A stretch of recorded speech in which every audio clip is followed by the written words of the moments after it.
Mr. Jones owned a cotton plantation and many slaves. One day he was talking to the owner of the plantation next to his, and Mr. Jones was lamenting the fact that times were tough. He was having to work his slaves harder than ever, and was having trouble with some of them being disobedient or trying to run away. The other plantation owner said he knew someone who could help. Day 1. One day Mr. Jones called his slaves together so a man named Mr. Smith could talk to them. Before beginning, Mr. Smith whispered to Mr. Jones, "Whatever I say, do not contradict me or interfere, and I promise you your slave troubles will end." "My name is Mr. Smith," he said to the slaves, "and this may be the happiest day of your lives. From today forward you will no longer be slaves, but free men." Mr. Jones was so shocked he started to step forward, but Mr. Smith gestured for him to remain silent. He did, only because the other plantation owner had spoken so highly of Mr. Smith's skills. "You are no longer the property of Mr. Jones," Mr. Smith continued. "You are free. No more would you be forced to labor for the benefit of Mr. Jones. Now you can work for yourselves." Now the slaves were all murmuring and looking at each other. Many were smiling, many were looking puzzled.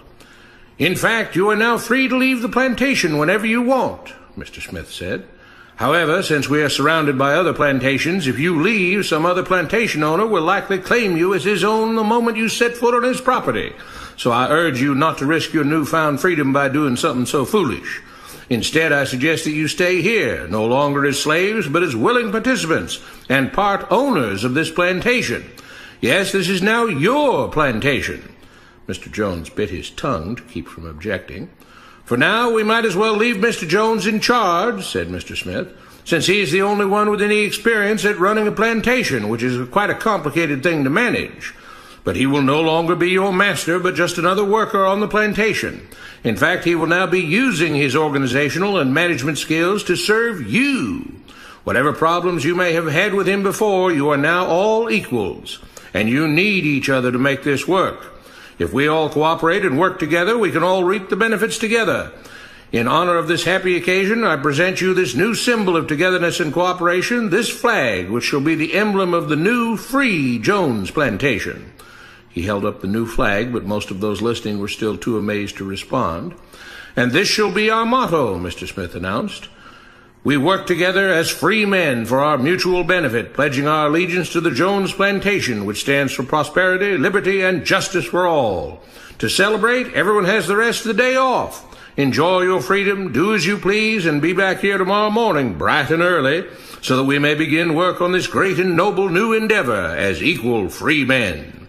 Finally convinced that Mr. Smith was serious, the former slaves applauded and cheered. Day 2. "We all want this plantation to do well," Mr. Smith said at the beginning of the next meeting, "so we can all share in the benefits. We all know that it takes a lot of effort to make a cotton plantation work. Just because you're all free doesn't mean you can stop working.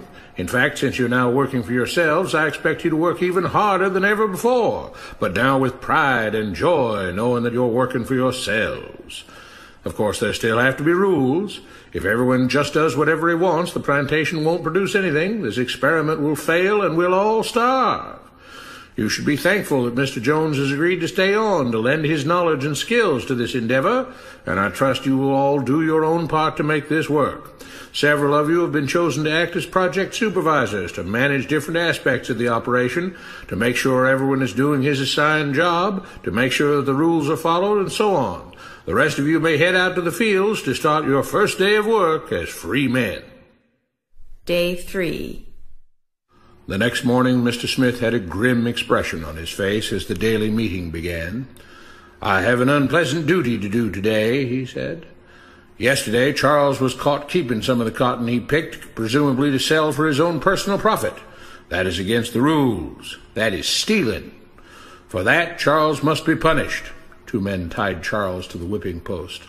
"I take no joy in this," Mr. Smith continued, "but you must understand, if we do not maintain order, if we do not have rules that we all abide by, then the plantation will fail, and we will all suffer."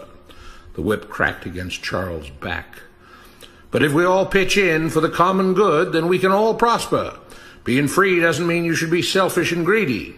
We must each do our assigned duties and obey the rules, and then we can all benefit, and each of you will receive your appropriate share of the profits." A young man named Samuel stepped forward. "But if you and Mr. Jones decide the rules and whip us if we disobey, how is that any different from what we had before?" "How can you say that?" Mr. Smith asked. "I'm shocked. You were a slave before, and now you're free. Things still need to be managed and organized by those best qualified to do so. Do you know how to run a plantation, Samuel?" "Well, no," he answered. "But if we're free, why do we get no say in what the rules are and how things work?" "I'm surprised at your ingratitude," Mr. Smith answered. "None of you know how a plantation is run, so you're in no position to be making decisions about how things are done here.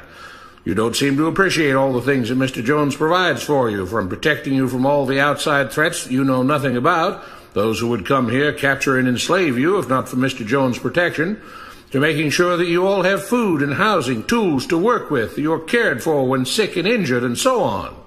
There wouldn't be a plantation at all, no cotton to pick, no land to plant and harvest, if not for him. You should be grateful that he's made possible the level of comfort you now have. Your lives would be far worse if not for him. Nevertheless, as free and equal participants in this endeavor, from now on at each meeting, any worker may have 2 minutes to ask questions or voice suggestions or complaints." With that, the workers all seemed satisfied and headed out again to the fields to pick the cotton. Day 4. "I have a big announcement," Mr. Smith said as the daily meeting began.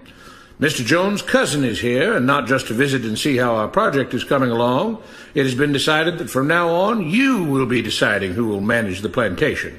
Of course, this job can't be done by just anyone, but every 3 months we will have a special meeting at which all the workers will vote on whether we think Mr. Jones should run the plantation or whether we think his cousin, Mr. Johnson, should run the plantation. That means that ultimately you are in charge, because you will be deciding which man you want running things on your behalf. If you don't like the way things are being managed, you now have the power to change it." Amazed and pleased, the workers headed out again to the fields to pick the cotton. Days passed, months passed, a year passed, and the plantation continued to operate as before. Sometimes Mr. Jones was in charge, sometimes Mr. Johnson was in charge, but the day-to-day routine stayed exactly the same. The workers worked hard, long hours every day, and still had little to show for it. Every day the meeting would begin with them all reciting the Jones Plantation motto, "We work together as free men for our mutual benefit, pledging our allegiance to the Jones Plantation, which stands for prosperity, liberty, and justice for all." One day Mr. Smith announced, "Samuel is asked to say a few words this morning, and whatever the rest of us may think of his ideas and opinions, we are all free here, and that means we are all allowed to speak our minds. So, Samuel, you have 2 minutes. Begin." Samuel stepped forward, looking scared. "I was excited when all this started," he began, glancing nervously at Mr. Smith and Mr. Jones. "But don't you all see what's happened here? Nothing's changed. We're all still slaves." There were grumbles of disagreement from the crowd. "They tell us what to do and whip us if we don't. They still make all the rules and punish us if we disobey.